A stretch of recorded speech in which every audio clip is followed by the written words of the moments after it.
Hi friends, ಈ ಒಂದು ಕ್ಷಣದಲ್ಲಿ ಒಂದು ಕ್ರಿಕೆಟ್ ಲೋಕದ ಒಂದು ಅಂಕಿ ಸಂಖ್ಯೆ, ಸ್ವಾರಸ್ಯಕರ ಅಂಕಿ ಸಂಖ್ಯೆ ಬಗ್ಗೆ ತಮ್ಮೊಂದಿಗೆ ಹಂಚ್ಕೊಳ್ತಾ ಇದ್ದೀನಿ. ಮೊದಲೇದಾಗಿ ನಮ್ಮ ವಿರಾಟ್ ಕೊಹ್ಲಿ, ಕಿಂಗ್ ಕೊಹ್ಲಿ ಅವರ ಜರ್ಸಿ ನಂಬರು 18, 1+8=9.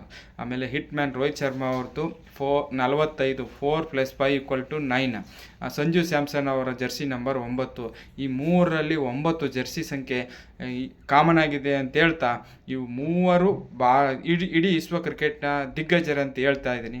ಅದರಲ್ಲೂ ಎಸ್ಪೆಷಲಿ ನಮ್ಮ ಸಂಜು ಸ್ಯಾಮ್ಸನ್ ಅವರಿಗೆ ಕೇವಲ ಈಗ 31 ವರ್ಷ. ಅವರು ಮಿನಿಮಮ್ ಒಂದು 5-6 ವರ್ಷ ಇಡೀ ಕ್ರಿಕೆಟ್ ರಂಗವನ್ನು, ಭಾರತ ಅಲ್ಲ ಇಡೀ ವಿಶ್ವ ಕ್ರಿಕೆಟ್ ರಂಗವನ್ನು ಆಳ್ತಾರೆ ಅನ್ನೋದರಲ್ಲಿ ಸಂಶಯ ಇಲ್ಲ ಅನ್ನುವಂಥ ಆಶಾಭಾವನೆಯನ್ನು ವ್ಯಕ್ತಪಡಿಸುತ್ತಾ, ಇನ್ನೊಂದು 2028 T20 ವಿಶ್ವಕಪ್ಪನ್ನು ಆಸ್ಟ್ರೇಲಿಯಾದವರು 2ನೇ ಬಾರಿ, ನ್ಯೂಜಿಲ್ಯಾಂಡ್ ಅವರು 1ನೇ ಬಾರಿ ಆತಿಥ್ಯವನ್ನು ವಹಿಸ್ತಾ ಇದ್ದಾರೆ ಅಂತ ಹೇಳಬೇಕಾಗತ್ತೆ.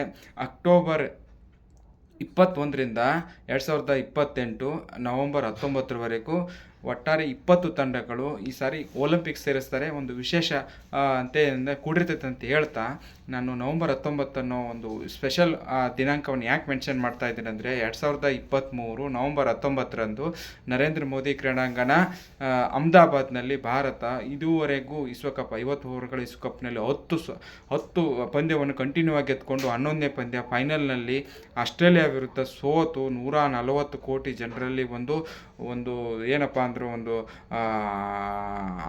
ಆಘಾತವನ್ನು ಉಂಟು ಮಾಡಿದ್ರು ಅಂತ ಹೇಳ್ತಾ ಇದ್ದೀನಿ. ಆ ಆಘಾತವನ್ನು, ಆ ಸೇಡನ್ನು ತೀರಿಸ್ಕೊಳ್ಳೋಕೆ ಒಂದು ಒಳ್ಳೆಯ ಅವಕಾಶ ಇದೆ. 2028 ನವೆಂಬರ್ 19ರಂದು ಅದೇ ಆಸ್ಟ್ರೇಲಿಯಾ ಜೊತೆ ಫೈನಲಲ್ಲಿ ಭಾರತ T20 ಪಂದ್ಯವನ್ನು ಹ್ಯಾಟ್ರಿಕ್ ವಿಶ್ವಕಪ್ಪನ್ನು ಗೆದ್ದು ಆಸ್ಟ್ರೇಲಿಯಾದವರು ನಮಗೆ ಮಾಡಿದಂಥ ಆಘಾತವನ್ನು ಸೇಡನ್ನು ತೀರಿಸ್ಕೊಳ್ಳೋಕೆ ಒಂದು ಅವಕಾಶ ಇದೆ ಅನ್ನೋ ಅಂಶವನ್ನು ತಮಗೆ ಈ ಸಮಯದಲ್ಲಿ ತಮ್ಮೊಂದಿಗೆ ಹಂಚ್ಕೊಳ್ಳುತ್ತಾ, ಇನ್ನೊಂದು ಕಾವ್ಯ ಮಾರನ್ ಅವರು SRH IPL ಪಂದ್ಯದ ಓನರ್ ಆದಂಥ ಅವರು ಏನು ಮಾಡಿದ್ದಾರೆ ಅಂದರೆ, ಅಬ್ರಾರ್ ಅಹ್ಮದ್ ಅವರು ಭಾರತದ ಸೈನಿಕರನ್ನು ಕೇವಲ ಅವಮಾನ ಮಾಡಿದಂಥ ಪಾಕಿಸ್ತಾನ ಕ್ರಿಕೆಟರನ್ನು ಇವರು ಇಂಗ್ಲೆಂಡಿನ 100 ಲೀಗ್ನಲ್ಲಿ ಖರೀದಿ ಮಾಡಿದ್ದು ನನ್ನ ವೈಯಕ್ತಿಕವಾಗಿ ಅದು ತಪ್ಪಂತ ಹೇಳ್ತಾ, ಪ್ರೀತಿ ಜಿಂಟಾ ಇವರಿಗೆ ಮಾದರಿಯಾಗಿರಬೇಕು.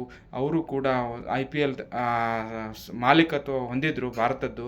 ಅವರು ಯಾವುದೇ ರೀತಿಯ ಈ ರೀತಿ ವಿದೇಶಿ ಆಟಗಾರರನ್ನು ಅಥವಾ ಎಸ್ಪೆಷಲಿ ಪಾಕಿಸ್ತಾನದ ಆಟಗಾರರನ್ನು ಆಯ್ಕೆ ಮಾಡಿಲ್ಲ, ಯಾರೊಂದಿಗೂ ಅನುಚಿತವಾಗಿ ವರ್ತಿಸಿಲ್ಲ.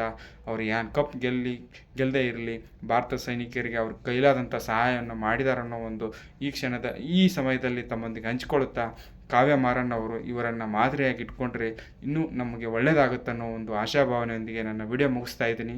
ಜೈ ಹಿಂದ್.